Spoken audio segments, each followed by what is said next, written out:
বিমানবন্দরে পৌঁছান ট্রাম্প। তখন তাকে স্বাগত জানান আমিরাতের প্রেসিডেন্ট মোহাম্মদ বিন জায়েদ আল নাহিয়ান।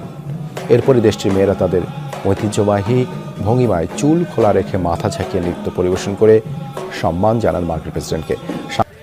বাংলাদেশ তো দূরে থাক, সৌদি আরবও যদি এখন যান, সৌদি আরবের সব রিসেপশনিস্ট মহিলা এখন দরজার পাশে দরজা খোলার জন্য মহিলা দাঁড়িয়ে আছে। কি জন্য? এটা মার্কেটিংয়ের একটা পদ্ধতি। সে বিক্রি হচ্ছে, তার চেহারা বিক্রি করতেছে। আর আধুনিক মার্কেটিং পদ্ধতি হচ্ছে বস্তুবাদী মার্কেটিং পদ্ধতি। রাস্তা দিয়ে যে যুবকটা যাচ্ছে, ও জিনিস কেনার জন্য না হলেও মেয়েটাকে দেখার জন্য ওটার মধ্যে প্রবেশ করবে।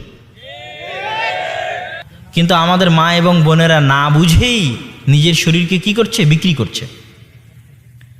বিমানবালা কি জন্য বিমানবালা? তার চেহারা সুন্দর, তাই বিমানবালা। সে চেহারা বিক্রি করতেছে। ওই যে কাজগুলো সে করে, ওই কাজ একটা পুরুষও করতে পারবে। কথা বুঝতে পারেননি? তাহলে সে কোন যোগ্যতাটা বিক্রি করতেছে? চেহারা সুন্দর হওয়ার যোগ্যতাটা বিক্রি করতেছে, মানে চামড়া বিক্রি করতেছে।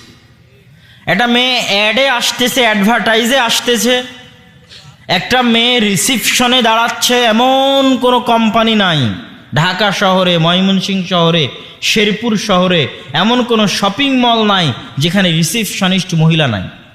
কথা বুঝতে পেরেছেন? তাহলে ওই মেয়ে তার শরীর এবং চেহারা বিক্রি করতেছে।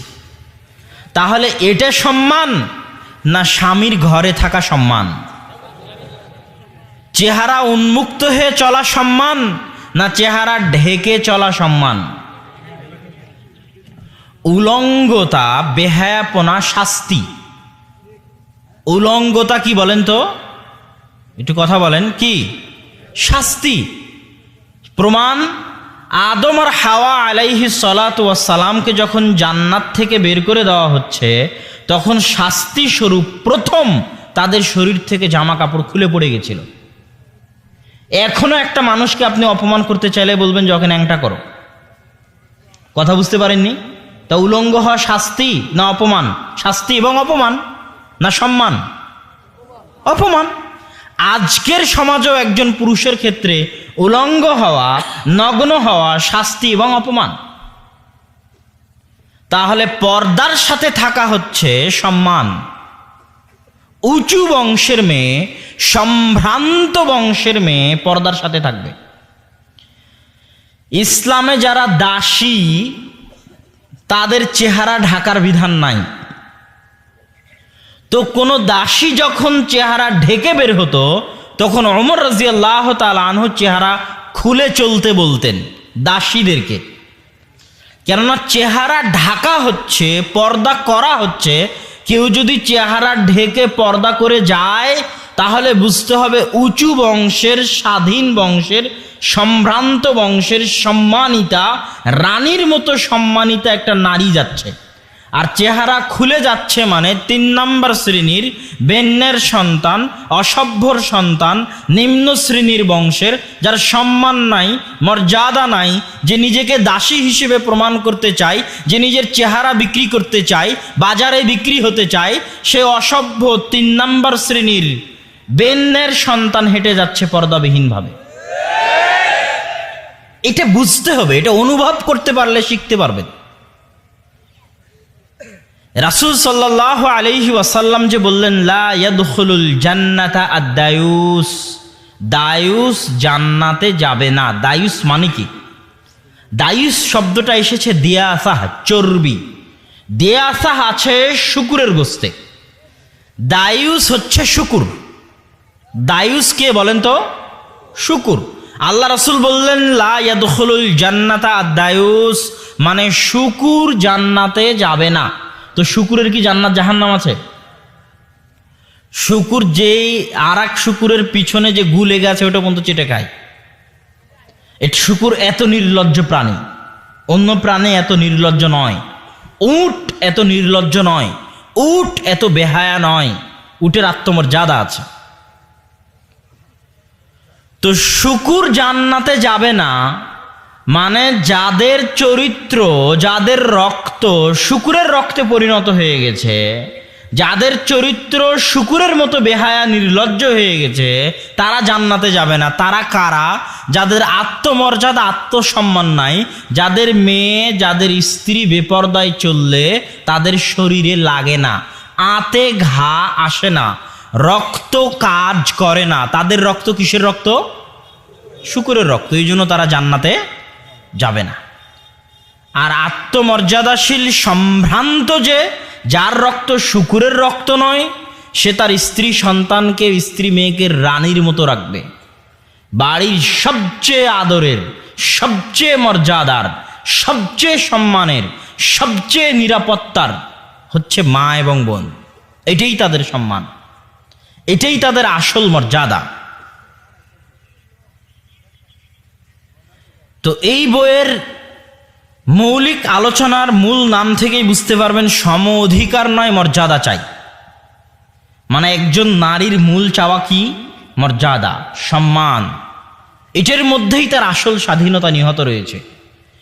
এবং একজন নারীকে ইসলাম কতভাবে স্বাধীনতা দেয়, আধ্যাত্মিক অধিকার, সামাজিক অধিকার, শিক্ষার অধিকার, অর্থনৈতিক অধিকার, এগুলো সব ইসলামে প্রমাণিত। আধ্যাত্মিক মানে নামাজ ছেলে পড়লে এত নেকি আর মেয়ে পড়লে তার চেয়ে কম নেকি, এরকম ইসলামে আছে নাকি? হ্যাঁ, সিয়াম ছেলে পালন করলে এত নেকি আর মেয়ে পালন করলে এত নেকি, এরকম আছে নাকি? এরকম নাই। একটা মানুষ উত্থাপন করে যে তাহলে ছেলের ডবল জমি পাচ্ছে আর মেয়ে অর্ধেক পাচ্ছে, এটা কি জন্য? ছেলে যত জায়গা থেকে জমি পাওয়ার অপশন আছে, মেয়ের যত জায়গা থেকে জমি পাওয়ার অপশন আছে, ছেলের অত জায়গা থেকে জমি পাওয়ার অপশন নাই। মেয়ে কত জায়গা থেকে জমি পেতে পারে? অনেক জায়গা থেকে জমি পেতে পারে।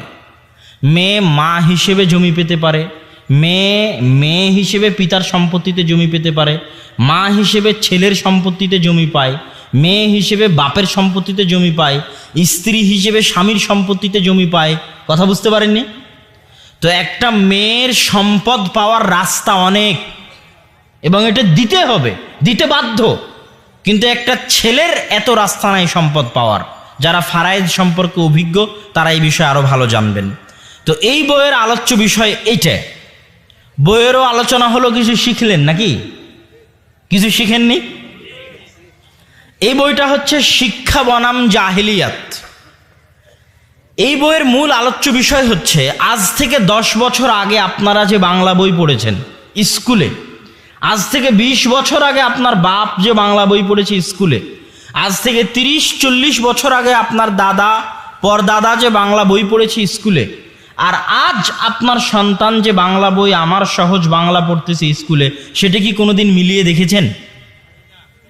আপনার কিন্তু মিলিয়ে দেখা উচিত যে আজ থেকে 15-20 বছর আগে সিলেবাসে কি ছিল আর আজ কি আছে।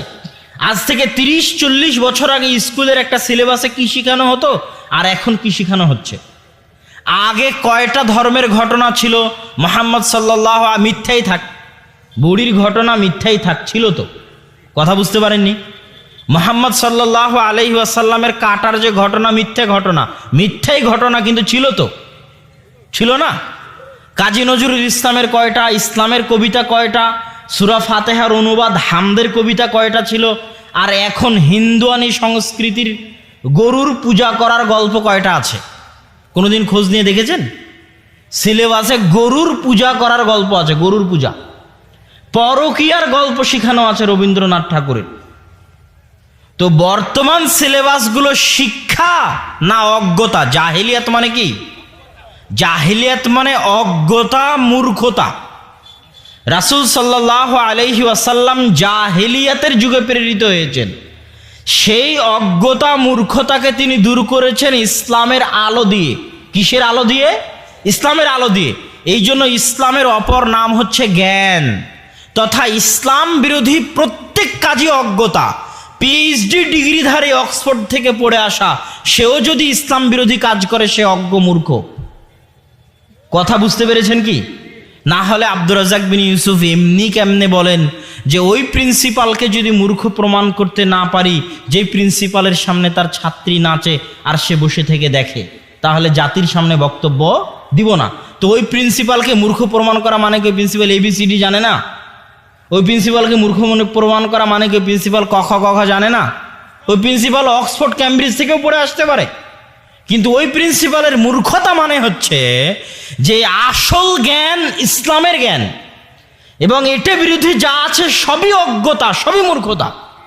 আল্লাহ কোরআনে বলছেন ইন্নামা ইয়াখশাল্লাহ মিন ইবাদিহিল উলামা, আল্লাহকে সবচেয়ে বেশি ভয় করে জ্ঞানীরা, চালাকেরা, বুদ্ধিমানেরা।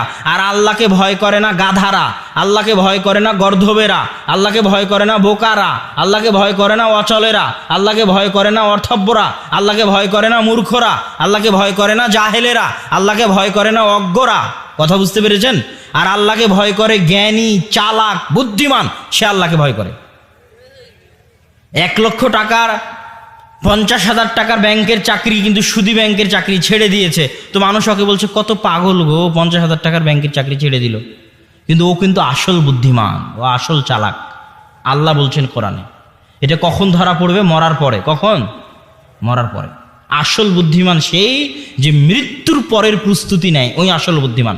ও জানে যে দুনিয়া ক্ষণস্থায়ী, এই দুনিয়ার 10 দিনের 15 দিনের টাকা পয়সার কোনো মূল্য নাই, এটা সে জানে। আর যে জানে না, সে পৃথিবীর হাকিকত জানে না, সে আসমান জমিনের হাকিকত জানে না, সে জান্নাত জাহান্নামের হাকিকত জানে না, সে পরকালের হাকিকত জানে না, সে তার নিজের রূহের হাকিকত জানে না, সে তার চোখ, মাথা, ব্রেনের হাকিকত জানে না। আল্লাহ সুবহানাহু ওয়া তাআলা তাকে যে ব্রেন দিয়েছেন, বিজ্ঞান বলছে, বর্তমান বিজ্ঞান, যে মানুষ যদি 800, 900, 1000 বছর বেঁচে থাকে, তো এই ব্রেন এত পাওয়ারফুল যে 1000 বছরের সব ঘটনা মনে রাখতে পারবে। আপনি মনে করছেন 60 বছর বেঁচে আছি, 60 বছর পর কথা ভুলে যাচ্ছেন, মনে থাকে না, তাহলে মনে হয় আপনার ব্রেনের দুর্বলতা। আল্লাহ সুবহানাহু ওয়া তাআলা আপনাকে 1000 বছর হায়াত দিলে এই ব্রেন এত পাওয়ারফুল যে 1000 বছরের সব ঘটনা মনে রাখতে পারবে। সে তার এই ব্রেনের হাকিকত বুঝে না, তাহলে সে অজ্ঞ, মূর্খ। তাহলে আমাদের যে 1, 2, 3, 4, 5, 6, 7, 8, 9, 10 স্কুল কলেজ মাদ্রাসায় শিক্ষা দেওয়া হচ্ছে না অশিক্ষা, মূর্খতা, অজ্ঞতা দেওয়া হচ্ছে? এটা এই বই থেকে পাবেন, পৃষ্ঠা বাই পৃষ্ঠা, যে অমুক ক্লাসের অমুক বইয়ে এই গল্প আছে, অমুক ক্লাসের অমুক বইয়ে এই গল্প আছে, এই গল্পে এই এই সমস্যা আছে, অমুক ক্লাসের এই বইয়ে এই গল্প আছে, এই গল্পে এই সমস্যা আছে। কেন এ নির্যাতন, কি তার প্রতিকার, এই বইটা মানুষ বুঝতে পারে না যে এটা কি বই, কেন এ নির্যাতন, কি নির্যাতন। এই বইয়ের মূল বিষয়বস্তু হচ্ছে শিশু নির্যাতন, নারী নির্যাতন।